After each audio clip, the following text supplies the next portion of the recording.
Now, this year is the 40th edition of the Han Kuang exercises. It's Taiwan's largest military drills that have been carried out since 1984. And the goal is to simulate how to defend against an all-out invasion from China. Now, this year, we're going to see a couple of key components from the military drills. On the first couple of days, we're going to see dozens of Taiwan's military aircraft fly from the west coast, that side that's closer to China. These bases here, those aircraft are going to be repositioning and flying and basing in the east coast of the island. And they're doing that to get away from the front line and to provide better protection because Taiwan doesn't have as many military aircraft as China does. Now, further in the week, we're going to see live fire exercises on the outlying islands of Taiwan only. That's Penghu, Matsu, and Jinmen. The MND says that this year they will not be conducting any live fire drills on the main island for safety concerns. Further down the week, we're also going to see a lot of airport defense shows. Now, Taiwan has several airports along the west coast and major cities, but the largest airport, Taoyuan International Airport, will close and suspend flights for about an hour on the 25th to allow the military to practice how to defend against an attack as the enemy would need these ports to provide more troops for that invasion. But the big thing about Han Kuang this year is all about decentralization, as these drills for the first time are unscripted. Now, for more on what that means, I spoke to Alessio Patalano. He's a war studies professor at the King's College in London.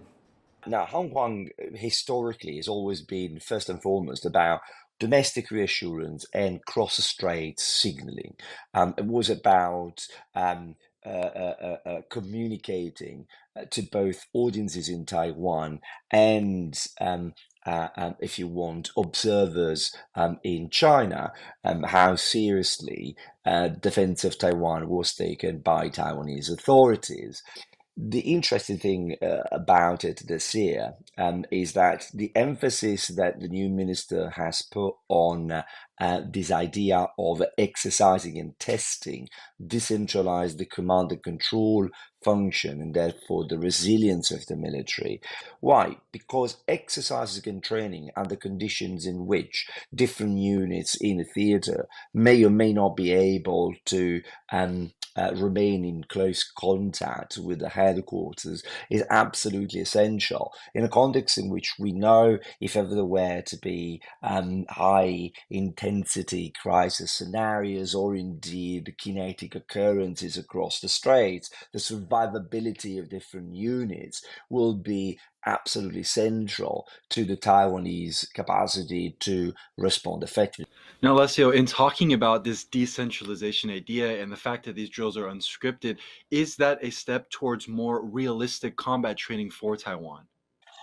It definitely is. This is definitely what you would expect it to be, and in particular, this is where, for example, if you see in sort of complex exercises in both in the NATO or NATO members kind of context that has become now a routine, a real world sort of combat experience for as much as it can be replicated and relies heavily on adaptation and the capacity to adjust to conditions that sometimes you cannot foresee. So training for the unexpected, thinking on your feet, be quick about it. These are really important elements of any realistic and valuable type of training these days.